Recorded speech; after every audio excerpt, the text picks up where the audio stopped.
kita identifikasi siapa yang asli Jogja. Aku Jogja loh. Terpaksa aku buat KTP.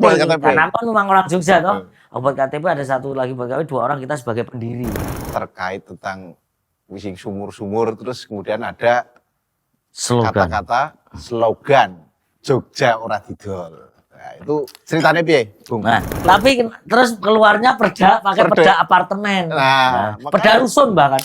Rusun. Nah, apartemen itu jiplak ngikut perdanya rusun itu punya menengah ke bawah, apartemen menengah ke atas mungkin itu. Tapi sama persis plek yang digunakan apartemen itu rusun.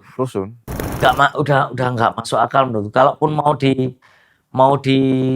kalau menurutku lebih efektif membuka lapangan kerja yang katanya 19 juta itu. Betul.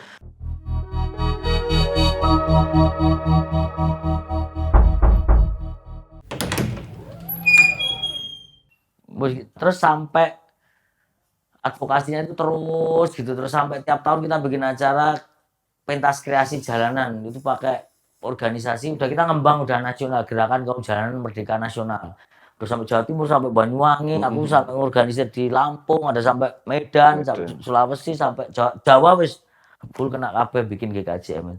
Didengar kayaknya tekanannya. Terus 2001 diajak gabung sama Wardah Hafid, UPC Urban Poor Consortium.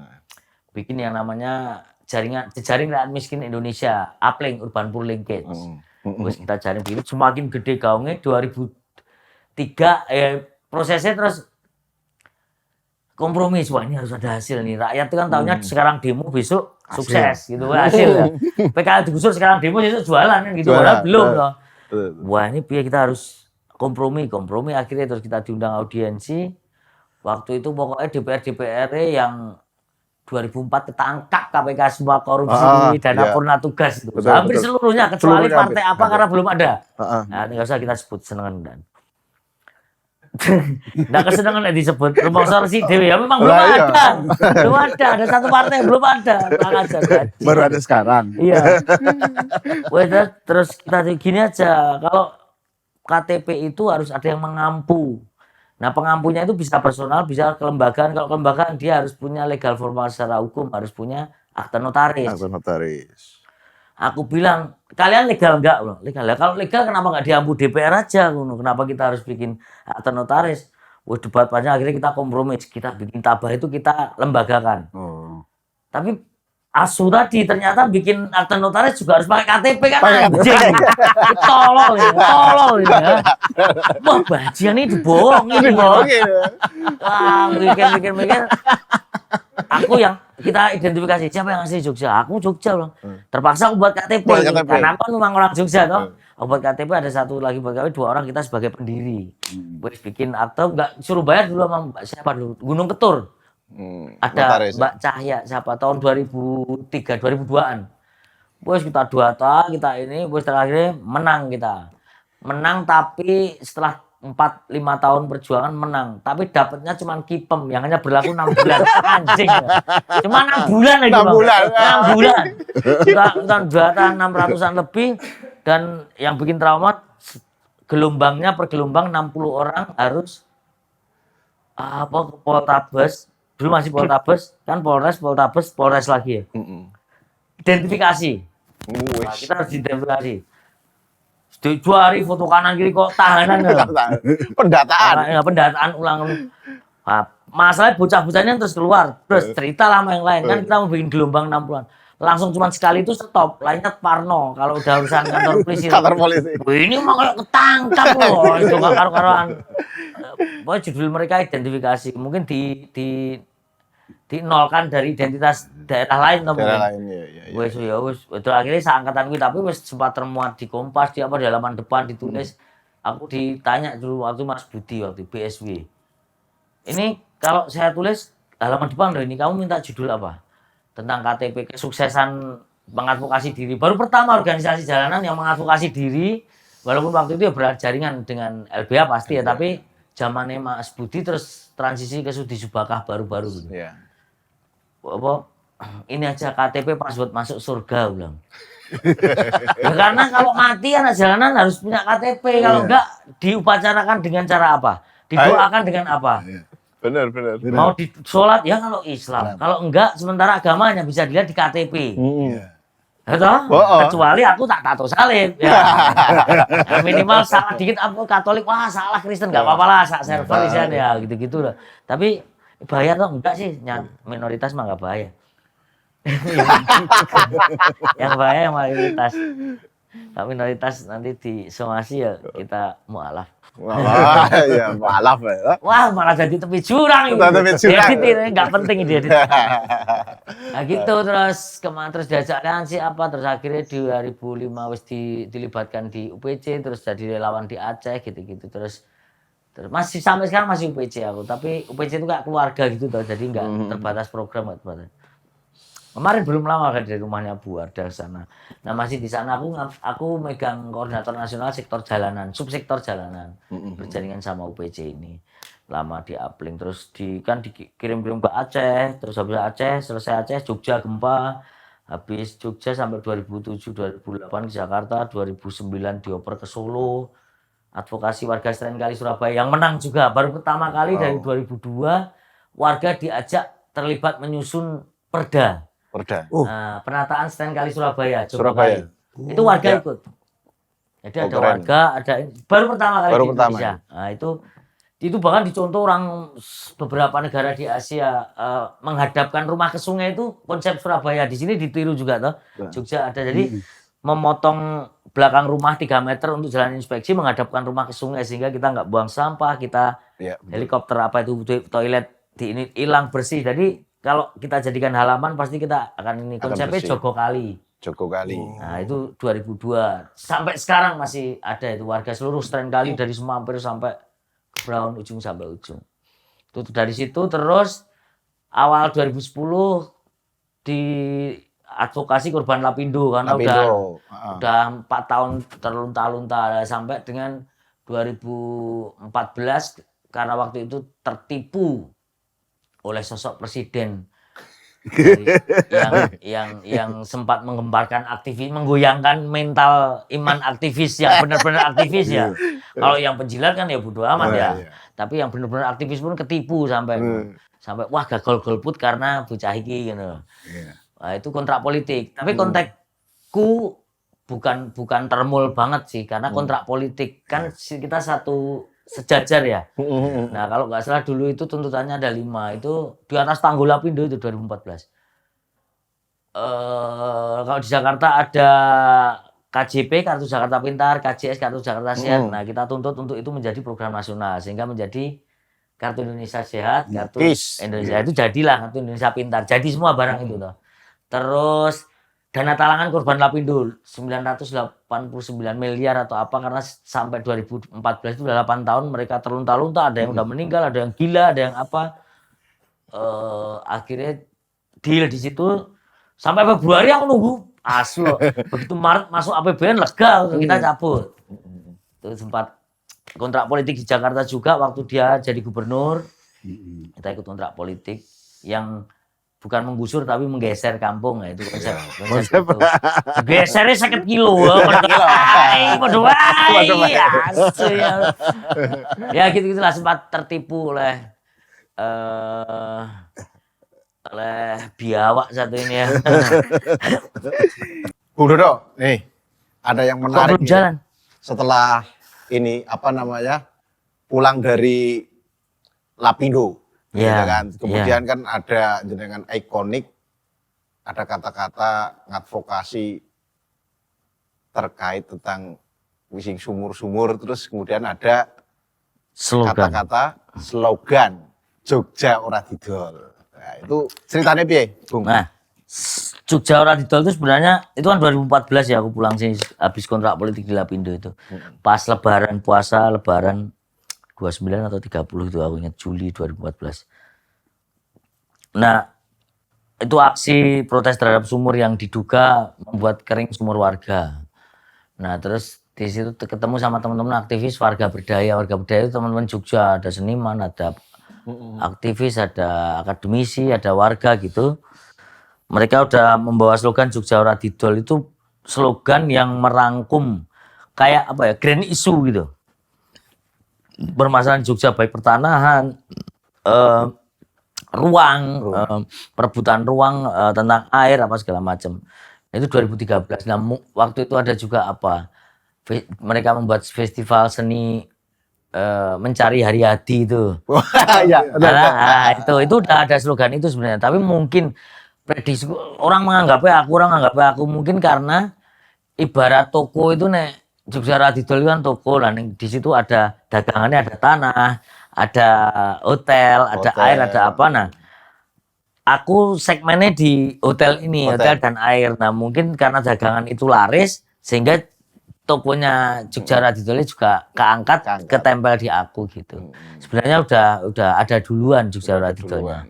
Kalau aku terus dari kasus itu terus karena kan maraknya perizinan hotel yang pasti ada suapnya, pastilah orang wali kotanya udah ngandang itu suap. Orang izinnya ya iso Ya, itu gitu. ada 106 itu izin hotel apa segala macam.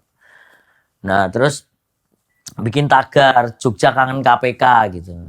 Nah, itu karena dulu aku sempat bikin kampanye kaos itu Jogja Radidol, terus ada tagarnya Jogja Radidol, Jogja kangen KPK, Jogja Asat. Nah, Jogja kangen KPK karena waktu itu KPK itu tekan Kebumen, Klaten, sekitaran Jogja kok nggak masuk Jogja.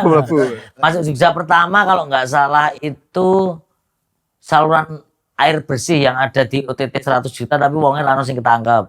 Yang di Babaran itu. Lu nggak tahu entah terus kayak menguap gitu aja. Terus sempat juga Mandala Krida ya. Mandala Krida menguap juga. Nggak dengar kabar ya. Terus tiba-tiba setelah Haryadi selesai, selang berapa bulan kena OTT itu.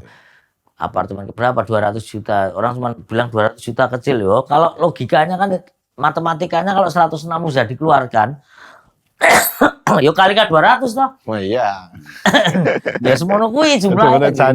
Nah, di 2022 jadi setelah 9 tahun lah 9-10 tahun diteriakan 2022 ketangkep lah. Haryadi OTT itu.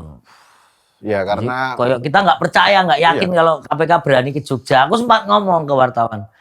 Kan aku setiap tahun bikin aksi tuh. Jadi aksi yang pertama mandi tanah, terus yang kedua ruat kota itu ngedusi banyu kembang 7 rupa. Terus apalagi tari bedoyo pakai dandanan wong edan. Pokoknya setiap tahun terus terakhir itu tak kencing itu. Nah, setelah tak kencingi manjur. Mujarab berarti. Air kencing manjur. Aku kalau tanya-tanya makku kalau tolak bala mengusir aura negatif itu air kencing. Aku dulu pernah kesurupan kata makku. Jiraupi Banyoyo itu. Diselepasin sempaknya makku. Celana dalam dikasih iyo. Katanya teriak-teriak takut lah. Memang paling ampuh air kencing gue. Mana bal-balannya pada nguyui gawang. Aku berarti tak kencingnya ya agar aura negatif di balik kota Jogja ini hilang. Baru tak kencingnya selang berapa bulan kena. Awalnya yang pas ngencing itu aku bilang nggak mungkin KPK berani bisa nangkap Jogja. Kelewat terus. Kalau berani aku kan gondrong panjang. Tak gundul aku ning kene aku bilang gitu. 2022 aku nggak tahu di WA wartawan. Jadi gundul. Ini kapan ini Bung? Videoku pas ngomong statementnya itu dikirim aku. Wah, kenapa? Ada tingna OTT, wah gundul tenan ya. Ya wis nunggu KPK bikin konpres, gas. Malam bikin konpres ya wis esuk aku terus gundul depan balik kota itu. Tapi bener Bung, Bung Dodo ya jadi kan zamannya Haryadi itu ya kan. Ibaratnya hotel-hotel lah. Cerah balik kota iso ngadep banyak dan banget, segala macam kan gitu kan. Kemudian kok KPK iki ora iso tekan kene-kene piye wedi karo sultan wedi karo sapa ternyata wedi karo uyuhe jenengan. Nah, itu dia, manjer ya. Manjer kan. Tapi aku ya yang masih merasa kurang puas itu karena yang dikasuskan kan hanya OTT yang satu apartemen itu kan. Kenapa nggak bisa ditinjau ulang? Nggak tahu aku secara hukum zaman mungkin lebih tahu. Yang 106 itu apakah nggak bisa diaudit atau ulang? Kalau bisa dilihat ulang kan bisa dilihat beres apa enggaknya. Kalau enggak harusnya disegel kan. Harusnya disegel sebenarnya. Tapi ya mungkin ini Bung Tapi kayak gitu berlaku nggak kalau ketangkepnya 2022 tapi artinya kan sejak dia menjabat dari 2013 harusnya diperiksa semua toh. Seharusnya. Nah. Cuma kan yo jenenge pejabat kita kan yo Lucu ya. Lucu ya. Nah, makanya stand up comedy aja lucu lah. stand komedi wae kayak gitu. Tapi ini sebenarnya ya harusnya nggak apartemen itulah kalau menurut aku ya kayak gitu. Karena banyak hotel yang sampai hari ini pun Itu pun politis loh, moratorium hotel. betul. Tapi terus keluarnya perda pakai Perda. perda apartemen. Nah, Perda rusun bahkan. Rusun. Nah, apartemen itu jiplak ngikut perdanya rusun itu punya menengah ke bawah, apartemen menengah ke atas mungkin itu. Tapi sama persis plek yang digunakan apartemen itu rusun. rusun kayak gitu. Wah, menarik ini sakjane banyak ya. Tapi Bung Dodok ini kan isu nasional ini lagi rame itu. Ada guru honorer, guru ya yang nggak Ya. diangkat PNS, ada MBG kayak gitu.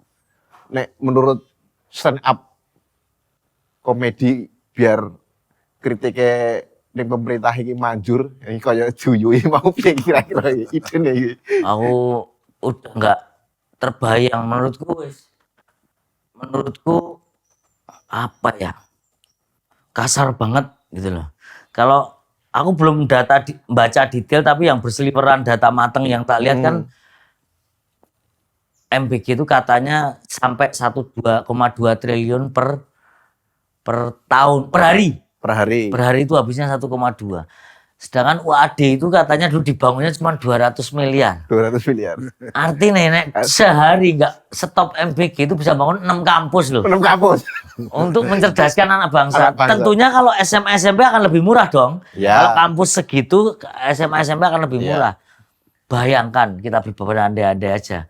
Kalau membuat lulus anak Indonesia itu walaupun dia swasta mau negeri mau negara mau manapun yang masih di daerah sini sekolah gratisnya benar-benar gratis, orang udah nggak mikir itu. Nyatanya sekarang masih kok. Anakku SMK negeri juga gitu, disuruh bayar sumbangan 100.000, dealnya dulu tanda tangan sama istriku.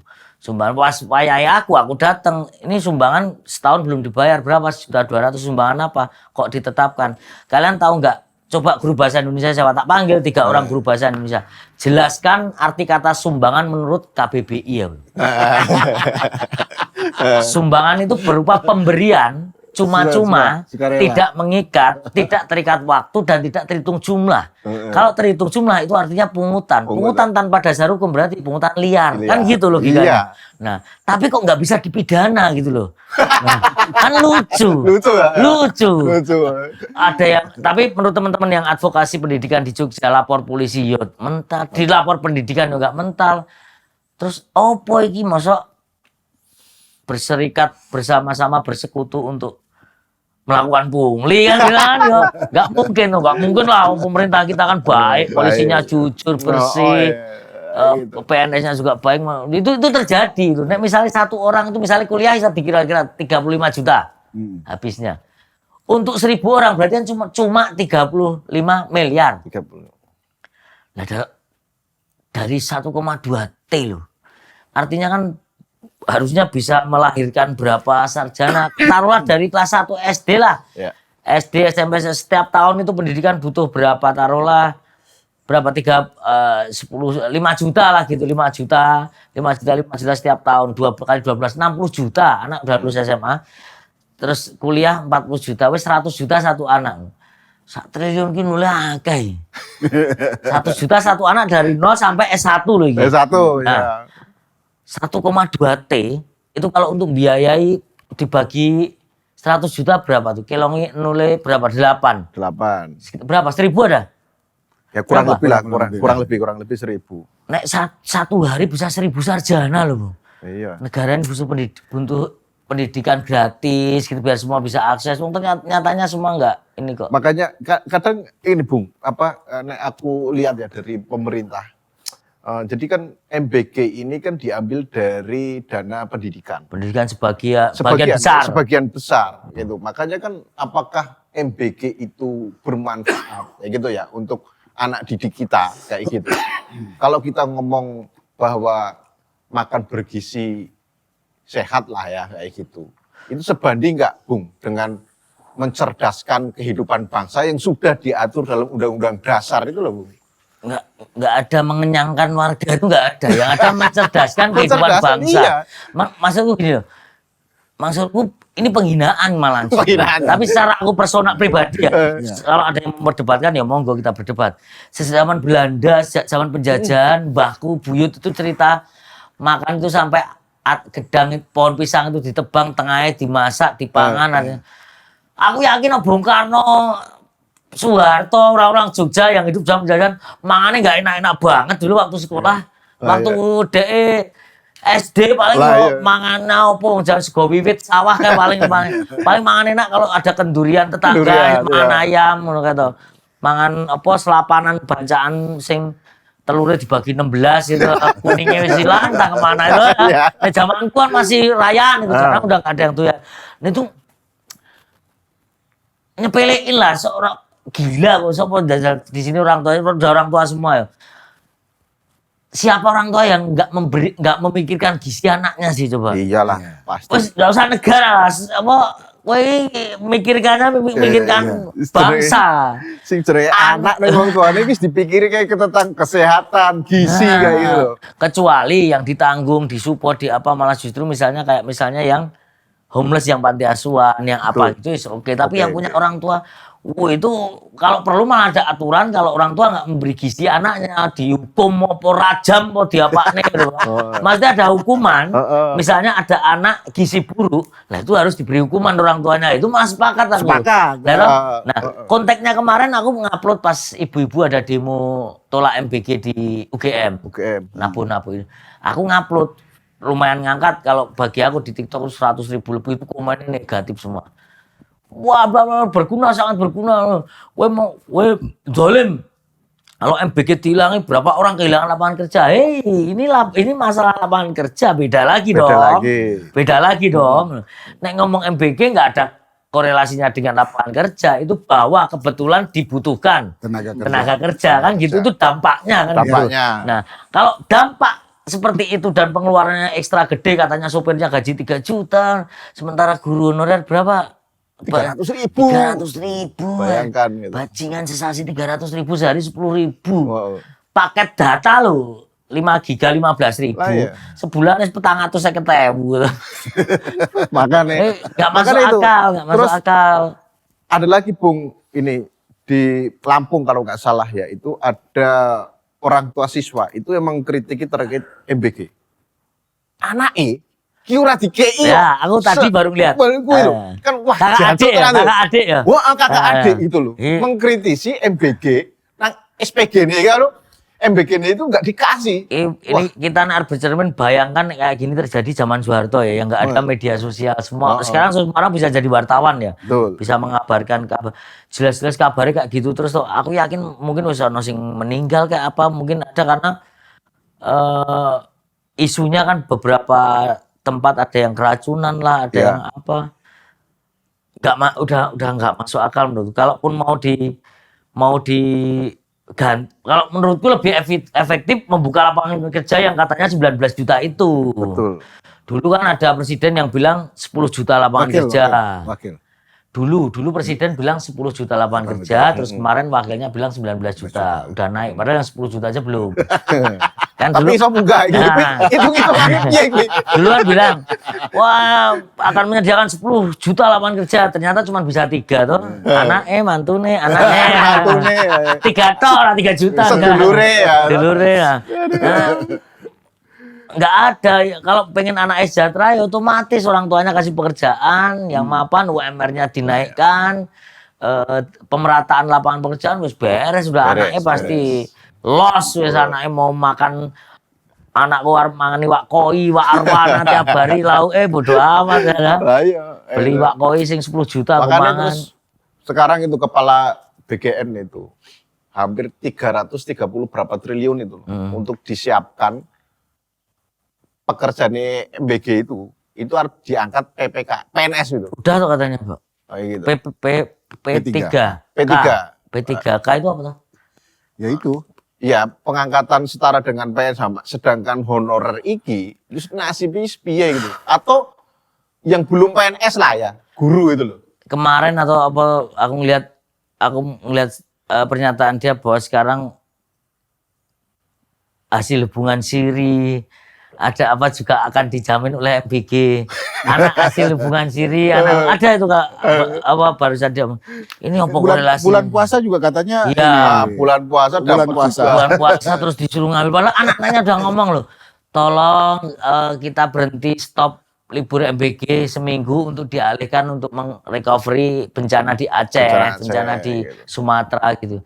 Tapi ya wis nggak didengar mau gimana lagi, Nggak ini wis didengar. nggak masuk akal ini. Nah, yang kemarin aja liburan anak sekolah ya, liburan anak sekolah. MBG aja jalan kok. Jadi diantar ke sekolah, anak-anak itu suruh ngambil kayak gitu. Iya, oh kok ya piye ya. Ini kayak pedagang yang ketakutan nggak laku dagangannya loh. Ya. Itu kan kayak sampean buka penyetan. Kampus di depan kampus, kampusnya libur. Libur. Ya, atau angkringan lah yang beraneka ragam ya, yang heterogen. Oh, yang biasa ngopi, yang beliau kamu kosnya di mana? Kita anterin kopi ya, di kos sekolah gitu. Iya. Mau nggak usah, nggak apa-apa, nggak usah pakai ongkir, nggak usah pakai ongkir. Tak anter kopi, kamu kan biasanya kopi sama gorengan 2, sama air putih hangat anterin. Gitu. Itu semua kayaknya seolah kayak gitu. Karena kalau konteksnya si angkringan, karena angkringannya kalau nggak proaktif kayak gitu, ya dia nggak mendapat penghasilan. Iya. Gitu. Masa yang BG kayak gitu sih, kan aku yakin lah pejabat-pejabat bersih, Jadi yang mana? keren. Nah, masa yang kayak gitu sih. Apakah mereka ini berarti kalau ketakutan dagangan nggak laku kayak si angkringan tadi kan, berarti ini juga dagang dong kan gitu toh. Kalau misalnya nggak dagang Masuk, kan masuk. anggaran juga negara tiap tahun ada. Ada. Libur ya libur aja sih. Libur aja. Enggak, toh gizinya juga enggak libur, orang tuanya pasti akan lebih, malah anaknya siapa tahu bisa bantu orang tuanya di rumah pas liburan bekerja kayak apa, kayak jadi manusia silver kayak apa, ya. Bisa menambahi perekonomian. Ya apapun dilakukan, mau negara nggak ngasih pekerjaan yang enak kok. Iya. Mereka itu justru menciptakan lapangan pekerjaan. Jadi kalau bahasaku pekerjaan alternatif Alternatif. yang diciptakan rakyat, negara diuntungkan dong. Berapa orang manusia silver coba yang ada di Indonesia ini loh. Kalaupun itu ada 1 juta, berarti presiden yang dulu cuma butuh 9 juta 9 lagi. juta. Ya, Iya, karena benar. yang 1 juta sudah diciptakan sendiri. Itu meringankan Beban negara. materi apa itu ya. benar. Harus menghitung manusia silver. gitu. Harus begitu. Jadi ketidakmasuk akalan yang menurutku itu, entah aku terinfluen oleh medsos atau memang tapi terinfluence itu konteksnya kalau negatif ya, hal negatif bukan negatif, maksudnya kita terus cuma ngikut-ikut tok gitu. Ini enggak bisa dinalar, Bisa dinalar. kita bisa Logikanya masuk. logikanya masuk, undang-undangnya katanya UUD itu kan baik undang-undang ya. Baik undang-undang. Kalau melanggar itu kan jelas-jelas ada mencerdaskan kehidupan Kehidupan bangsa. gitu. Bangsa yang mana yang bisa cerdas, tidak sekolah tapi dengan makan yang 4 sehat 5 sempurna dan 1 jeruk bisa mencerdaskan bangsa, itu koyo ngopo ceritanya. Sains nggak butuh riset, profesor. Ya, ngapain makan jeruk Orang aja. butuh ahli gizi, Nggak Pak. perlu ahli gizi, wes. Kamu kalau pengen cerdas, pintar, makannya kudu pakai ayam, makan jeruk, wis pasti cerdas. Nggak ada mak ujuk-ujuk yang sekolah kayak belum tentu beres, sarjana kayak aku sarjana hukum PKPA lulus bikin surat kuasa belum bisa. Oke. Menarik. Bung Dodo, ini mungkin karena kita dibatasi waktu, kayak gitu ya. Closing statement lah. Itu. Wah, ini ditodong ini lagi mau. Oh nyiapin Closing ya. statement. Untuk seluruh warga Indonesia, jangan pernah menunggu, bagi Anda pengangguran, anak pang, jangan pernah menunggu lapangan pekerjaan yang pernah dijanjikan oleh pemimpin kita. Teruslah kreatif, teruslah bergerak, cari kehidupan kita, kasih gizi diri kita sendiri, dan belajar dengan diri kita sendiri bersama orang lain, karena semua orang itu guru, alam raya sekolahku.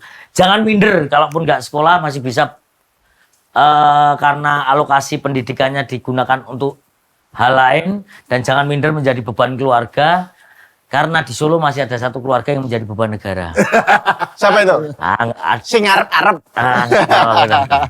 Jadi tetap keep fight and semangat. Oke, terima kasih Siap. Bung Dodo atas Makasih. waktunya, sukses Makasih. selalu, Amin, amin. audisinya lancar, Amin, amin. dilancarkan. Amin. Terima kasih kaula muda, kalau tua, saksikan ya kita dengan Bung Dodo di Temu Tamu Podcast. Saya Bung AN dengan partner saya. Apip Amrullah. Sampai ketemu di lain kesempatan.